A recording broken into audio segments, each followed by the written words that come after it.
Welcome to our channel Mootechie.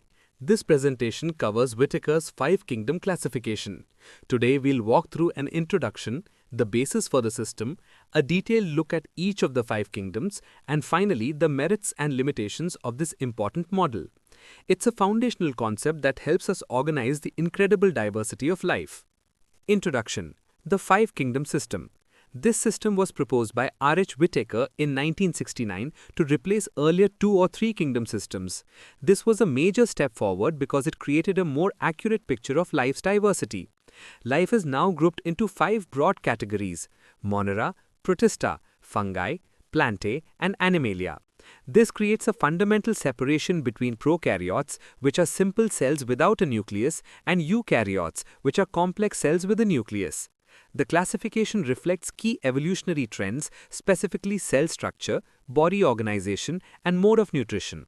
Understanding these criteria is essential, which brings us to our next slide. Here we see the criteria or the basis of Whittaker's classification. The 5 kingdoms were defined based on these fundamental biological criteria. The first is cell type, which is the distinction between complex eukaryotic cells with a nucleus and simple prokaryotic cells without one. This is the most basic division. Next is body organization, meaning the complexity of body structure from unicellular or single-celled organisms to multicellular organisms with tissues and organs. Third is cell wall, considering its presence and chemical nature, like cellulose in plants, chitin in fungi, or its absence in animals. Fourth is mode of nutrition, distinguishing autotrophic organisms that make their own food via photosynthesis from heterotrophic organisms that absorb or ingest it. Finally, phylogeny or evolutionary relationships and reproduction methods like fusion of gametes versus asexual reproduction. These 5 criteria work together to place every organism into its most fitting category. Here we see the 5 kingdoms at a glance. This chart shows the key characteristics of each group. Plantae are eukaryotic, multicellular autotrophs with cellulose walls. They are the primary producers. Fungi are eukaryotic, mostly multicellular heterotrophs with chitinous walls. They are the great decomposers. Animalia are eukaryotic, multicellular, ingestive heterotrophs with no cell wall. These are the consumers. Protista are eukaryotic and mostly unicellular with diverse nutrition modes, including algae and protozoa. Monera are prokaryotic and unicellular, including all bacteria and cyanobacteria. This chart helps visualize the main differences at a high level before we dive deeper into each kingdom. Now, let's begin with Kingdom 1, Monera. The diagram shows the structure of a typical prokaryotic cell. You can see the cytoplasm, the nucleoid region where DNA floats freely, a rigid cell wall, and sometimes a flagellum for movement. These are unicellular prokaryotes, the most primitive and simple life forms. Their key feature is prokaryotic organization, meaning no true nucleus or membrane-bound organelles. They have a rigid cell wall made of peptidoglycan, except for archaebacteria which have different chemistry. Their nutrition is highly variable, ranging from autotrophic, like photosynthetic cyanobacteria, to heterotrophic. They reproduce primarily by asexual binary fission, simply splitting in 2. Common examples include bacteria, cyanobacteria, and mycoplasma. This kingdom represents life at its most basic cellular level. Moving to more complex cells, we have Kingdom 2, Protista. This is a diverse group where boundaries are not well defined, often called a catch-all kingdom. The diagram shows various members: algae like protists, amoeba with its pseudopodia, paramecium with cilia, and igluna with a flagellum. These are unicellular eukaryotes. They have a eukaryotic structure with a well-defined nucleus and membrane-bound organelles. Their cell body may have a cell wall like plants or a protein-rich pellicle for flexibility. Nutrition modes are mixed: autotrophic, heterotrophic, or even mixotrophic like igluna, which can both photosynthesize and ingest food. They move via cilia, flagella, or pseudopodia. Examples include amoeba, paramecium, and diatoms. This kingdom showcases the transition from simple to complex life. Next is Kingdom 3, Fungi. These are unique eukaryotic organisms. The image shows a mushroom, which is the fruiting body, yeast cells, which are unicellular, and the branching mycelium network that makes up the main body of most fungi. They are absorptive heterotrophs.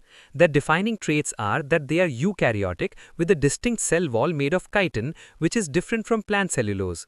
They are heterotrophic, getting nutrients through absorptive nutrition, acting as saprophytes on dead matter or as parasites. Their body usually consists of thread-like hyphae that form a mass called a mycelium. They reproduce by releasing spores through both sexual and asexual cycles. Common examples are mushrooms, yeast, and rhizopus. They play a crucial role in recycling nutrients in ecosystems. Now, we look at the producers in Kingdom 4, Plantae. The diagram illustrates photosynthesis. Light energy powers the process in leaves, with roots absorbing water and nutrients. These are the photosynthetic producers. They are multicellular eukaryotic producers of the biosphere. They are eukaryotic with rigid cellulose walls for structure. They are strictly autotrophic, synthesizing food via photosynthesis using chlorophyll. Their body is differentiated into true tissues and organs like roots, stems, and leaves. Their life cycle exhibits a distinct alternation of generations, switching between a spore-producing phase and a gamete-producing phase. Examples range from simple mosses and ferns to seed plants like gymnosperms and angiosperms. They form the base of most food chains. Finally, we have Kingdom Animalia. The image shows red-colored multicellular organisms, including mammals and birds. They are ingestive heterotrophs. These are complex multicellular organisms with higher organization. They are eukaryotic and multicellular but lack cell walls and plastids. Their nutrition is holozoic, meaning they ingest food for internal digestion.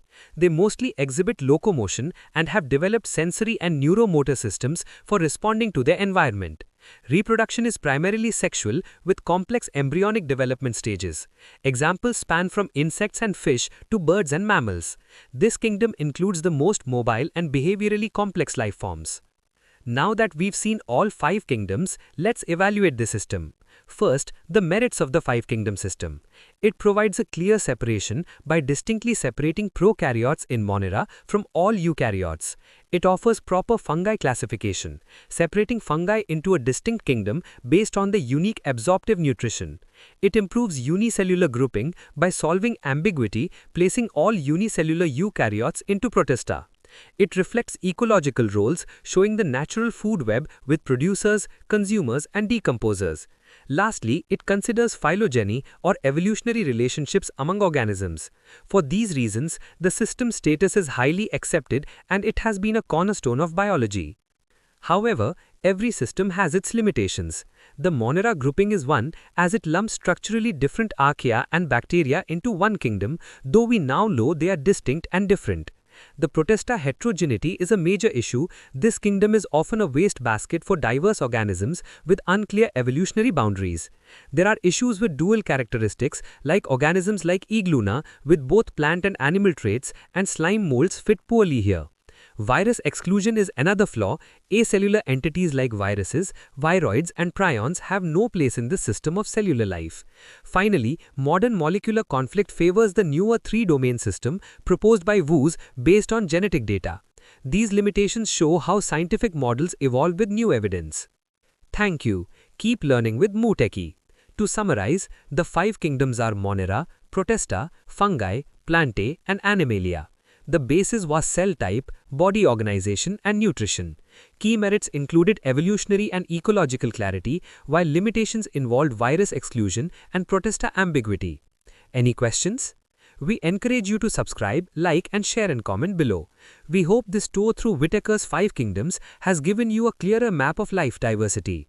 Remember, this model is a tool for understanding, and your curiosity is what drives science forward. Keep exploring.